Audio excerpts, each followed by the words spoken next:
નમસ્કાર ગુજરાત, તમે જોઈ રહ્યા છો આજના ફટાફટ અને તાજા સમાચાર। તો આગળ સમાચારની વાત કરીએ તો હવામાન વિભાગ દ્વારા આગાહી કરવામાં આવી, જેમાં અત્યારે ભર શિયાળે વરસાદની આગાહી કરતા ખેડૂતોના જીવ પડકે બંધાયા। જેમાં અત્યારે દરિયા કિનારાના વિસ્તારોમાં હવામાન વિભાગે વરસાદની આગાહી કરી।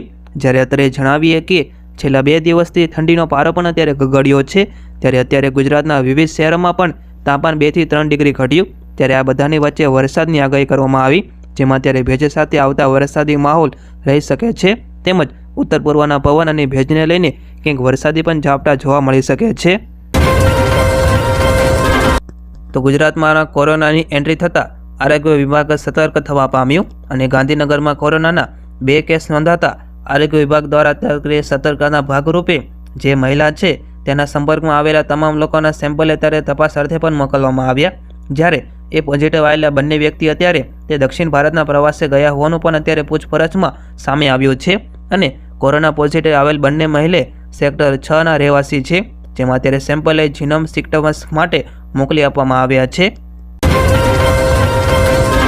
તો ત્યારે નરેન્દ્ર મોદી સરકારે લોકલ બજારમાં ચોખાના ભાવને લઈને એક મોટું પગલું ભર્યું, જેમાંથી અત્યારે બજારના ચોખાના ભાવમાં ઘટાડો થશે અને ગ્રાહકોને મોટી રાહત મળશે। જ્યારે કેન્દ્ર સરકારે ચોખા ઉદ્યોગ સંઘને તાત્કાલિક અસરથી ચોખાના છૂટક ભાવમાં ઘટાડો કરવાનો આ નિર્દેશ આપ્યો છે અને આ સંદર્ભમાં ખાદ્ય અને જાહેર વિતરણ વિભાગના સચિવ સંજીવ ચોપરાએ બિન બાસમતી ચોખાના સ્થાનિક ભાવની સ્થિતિની સમીક્ષા કરવા માટે એક બેઠક પણ બોલાવી હતી, જેમાં સૂચનાઓ આપવામાં આવી હતી। જેમાં અત્યારે OMSS એટલે કે ઓપન માર્કેટ સેલ્સ સ્કીમ હેઠળ વેપારીઓ અને પ્રોસેસરને પણ તે 29 રૂપિયા પ્રતિ કિલોના ભાવે વેચવામાં આવી રહ્યું છે। તેમ છતાં અત્યારે છૂટક બજારમાં 43 થી 50 રૂપિયાના ભાવે અત્યારે ચોખા વેચાઈ રહ્યા છે। તો અત્યારે દેશભરમાં ઉપયોગમાં લેવાતું આધાર કાર્ડ હવે વ્યક્તિની ઓળખ પૂરતો મર્યાદિત થઈ જશે।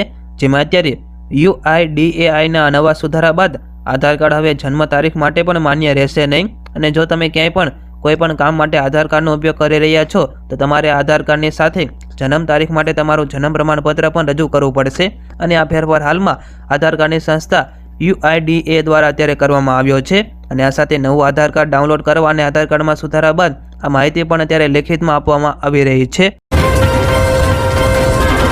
તો બનાસકાંઠાવાળા માટે અત્યારે સારા સમાચાર આવી રહ્યા છે, જેમાં બનાસકાંઠામાં કર્મવાદ તળાવમાં નર્મદાનું પાણી છોડવાનો અત્યારે નિર્ણય લેવામાં આવ્યો, જેમાં મુક્તેશ્વર ડેમ અને કર્મવાદ તળાવ માટે 500 કરોડ યોજના અત્યારે મંજૂર કરવામાં આવી, જેમાં તળાવ પાણી છોડવાથી 125 ગામડાઓને ફાયદો થશે। જ્યારે મહેસાણામાં મોટી દાઉથી કર્મવાદ તળાવ સુધી 62 કિલોમીટર લાઇન મંજૂર કરવામાં આવી। જ્યારે અત્યારે જણાવીએ કે આ ટેન્ડર પ્રક્રિયા બાદ કામગીરી શરૂ થશે। જ્યારે કર્મવાદ તળાવમાં પાણી નાખવા માટે અગાઉ 25,000 ખેડૂતોએ આંદોલન કર્યું હતું અને આ 25 વર્ષ પછી ખેડૂતોને અત્યારે સફળતા મળી છે। તો અંબાલાલ પટેલની આગાહી સામે આવી, જેમાં અંબાલાલ પટેલે આગાહી કરતાં કહ્યું કે 11 જાન્યુઆરીના રોજ રાજ્યમાં ઠંડીનો ચમકારો વધશે, જે 24 જાન્યુઆરી સુધી રહેશે અને આ વખતે જાન્યુઆરી માસમાં હવામાનમાં ઘણા પલટા આવવાની શક્યતા રહેશે। જેમાં તેમણે વધુમાં ઉમેર્યું કે નાતાલની આસપાસ ઠંડી વધશે અને તે 29 થી 31 ડિસેમ્બરના દેશના ઉત્તરીય પ્રદેશોમાં વેસ્ટર્ન ડિસ્ટર્બન્સ પણ આવવાની શક્યતા રહેશે। જ્યારે અત્યારે દેશ સહિત રાજ્યનું હવામાન પણ પલટાયું છે, જેમાં અત્યારે 5 અને 6 જાન્યુઆરીમાં વાદળછાયું વાતાવરણ રહેશે। જ્યારે 10 જાન્યુઆરીના દક્ષિણ ભારતમાં વરસાદના કારણે મુંબઈનું હવામાન પણ પલટાશે, જે બાદ 10 થી 13 જાન્યુઆરી સુધીમાં રાજ્યના હવામાનમાં પણ પલટો આવવાની શક્યતા રહેશે। તો આગામી લોકસભાની ચૂંટણી પહેલાં ગુજરાત કોંગ્રેસમાં ભરતી મેળો શરૂ થયો છે, જેમાં અત્યારે ચૂંટણી પહેલાં આમ આદમી પાર્ટી, સપા અને NCP તથા ભાજપ વિદ્યાર્થી પાંખ ABVPના કાર્યકરોએ કોંગ્રેસમાં જોડાયા। જેમાં અત્યારે ગુજરાતના લગભગ અલગ અલગ જિલ્લામાંથી રાજકીય આગેવાનો કોંગ્રેસનો હાથ પકડ્યો છે। જેમાં અત્યારે કોંગ્રેસ પ્રદેશ પ્રમુખ શક્તિસિંહ ગોયલે આ દાવો કર્યો અને કોંગ્રેસમાં હજુ 62 લોકો પણ જોડાશે તેવું તેમણે કહ્યું। સાથે ભાજપ ઉપર પ્રહાર કરતા કહ્યું કે સત્તા પડાવી લેવા માટે પણ નહીં અને લોકોના હિતમાં કામ કરવાના અત્યારે અમે પ્રયત્નો કરી રહ્યા છીએ। તો મહેસાણામાં કડીના ઉપપૂર્વ મુખ્યમંત્રી નીતિન પટેલ અમિત શાહના લઈને નિવેદન સામે આવ્યું, જેમાં તેમણે કહ્યું કે આપણા બધાની ચિંતા એ કરે છે, એટલે હવે મને મળશે ત્યારે હું કહીશ કે સમાજમાં છોકરાઓને પરણવાની થોડી ચિંતા છે, જેમાં ત્યારે છોકરીઓને પરણાવવાની જે ચિંતા છે તેને લઈને થોડું વિચારજો। તો અત્યારે કોરોનાના વધતા જતા કેસો વચ્ચે કર્ણાટક સ્વાસ્થ્ય મંત્રીનું નિવેદન સામે આવ્યું, જેમાં તેમણે વૃદ્ધો અને ગંભીર બીમારીવાળા લોકોને માસ્ક પહેરવાનું સૂચન કર્યું અને એવું પણ કહેવામાં આવ્યું હતું કે કર્ણાટક સરકાર ટૂંક સમયમાં એક એડવાઇઝરી જરૂર કરશે। જ્યારે ગઈકાલે કોવિડ-19ના 335 નવા કેસ નોંધાયા હતા અને આ પછી ચેપગ્રસ્ત લોકોની કુલ સંખ્યા વધીને 1701 થઈ ગઈ। જ્યારે અત્યારે પ્રાપ્ત માહિતી મુજબ કોવિડ-19ને કારણે 5 લોકોના પણ અત્યારે હાલમાં મોત થયા છે, જેમાંથી 4 કેરળના અને 1 ઉત્તર પ્રદેશના હતા।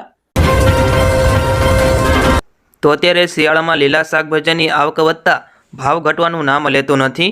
જેમાં અત્યારે સામાન્ય દિવસોમાં લસણ છે તે 120 રૂપિયા મળતું હતું, જ્યારે અત્યારે છે તે 320 રૂપિયાથી 400 રૂપિયા કિલો મળી રહ્યું છે। જેમાં અત્યારે મરચાં પણ 40ના કિલો મળી રહ્યા છે। જેમાં અત્યારે ટમેટા, લીંબુ, બટાકાના ભાવો વધ્યા પછી તે ઘટવાના નામ લઈ રહ્યા નથી। જ્યારે ભીંડા, ચોળી, ગવાર, પાપડી, રવૈયા સહિતના પણ ભાવો વધ્યા છે, પરંતુ અત્યારે કોથમીર, મેથી, તાજેતરની ભાજી સહિતના ભાવમાં અત્યારે કોઈ ઘટાડો નોંધાયો છે। તો અત્યારે જામનગર તાલુકામાં મોટી માટલી ગામના ખેડૂત જેઓ અત્યારે ડુંગળીના પાકને લઈને પરેશાન થયા, જેમાં અત્યારે પોતાની ડુંગળી વેચવા માટે તૈયાર નથી અને એક સાથે મોટા પ્રમાણમાં ભાવ ઘટાડો થતાં કોઈ પણ ખેડૂતો ડુંગળી વેચવા માટે અત્યારે તૈયાર થતા નથી।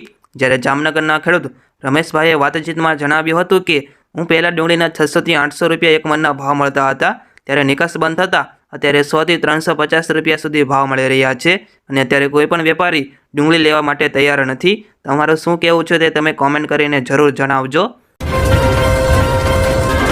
તો ઉત્તર ગુજરાતમાં દર વર્ષે શિયાળામાં 11.48 લાખ હેક્ટરમાં વાવેતર થાય છે।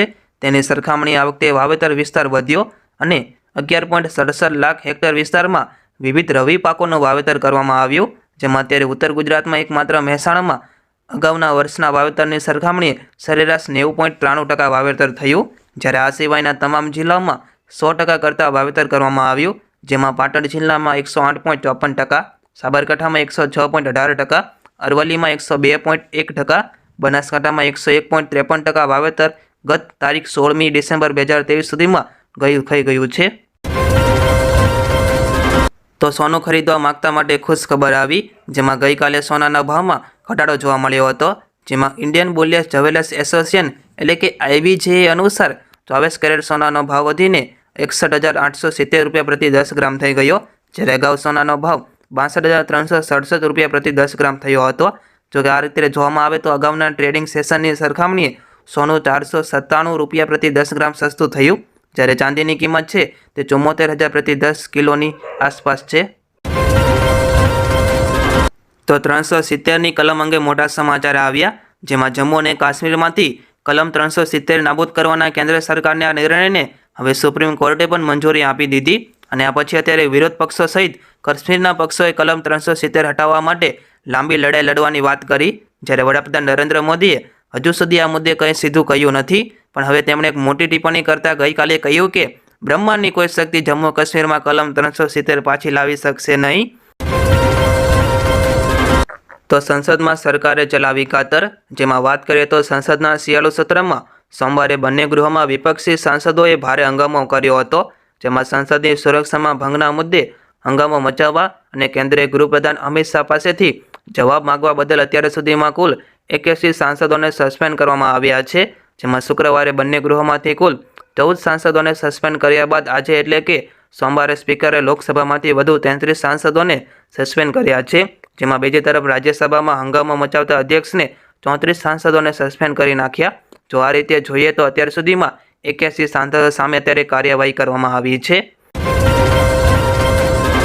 તો ભારતીય વાયુસેનાએ SAMR એટલે કે એર ડિફેન્સ મિસાઇલ સિસ્ટમનો અત્યારે સફળતાપૂર્વક પરીક્ષણ ગઈકાલે કર્યો, જેમાં દેશના ઇન-હાઉસ ડિઝાઇન અને ડેવલપમેન્ટ પ્રયાસોની દિશામાં મોટી સફળતા મળી। જેમાં અત્યારે IFની દ્વારા હવામાંથી હવા મારવાની મિસાઇલનો અત્યારે પરીક્ષણ કર્યો છે, જેમાં અત્યારે IF અધિકારીએ જણાવ્યું કે ભારતીય વાયુસેનાને તેમના ઇન-હાઉસ ડિઝાઇન અને ડેવલપમેન્ટ SAMR એટલે કે એર ડિફેન્સ મિસાઇલ સિસ્ટમનો સફળ ફાયરિંગ ટ્રાયલ કર્યો, જ્યારે વાયુસેના સ્ટેશન સૂર્યલંકામાં પણ હમણાં જ આયોજિત અભ્યાસ શાસ્ત્રી 2023 દરમિયાન આ સફળતા મળી છે। તો અયોધ્યાના શ્રી રામ મંદિરમાં સોનાની પાદુકાઓ અત્યારે મૂકવામાં આવશે, જેના માટેની અત્યારે પાદુકા દર્શન માટે ગુજરાત લાવવામાં આવી છે અને આ પાદુકાને હૈદરાબાદના ચલ્લા શ્રીનિવાસ શાસ્ત્રી દ્વારા તૈયાર કરવામાં આવી। જ્યારે પાદુકા બનાવવા માટે 1 કિલો સોનું અને 7 કિલો ચાંદીનો ઉપયોગ કરવામાં આવ્યો છે અને આ પાદુકાને અયોધ્યા મંદિરની પ્રદક્ષિણા કર્યા બાદ દેશના અન્ય મંદિરોમાં દર્શન માટે લઈ જવામાં પણ આવી રહી છે।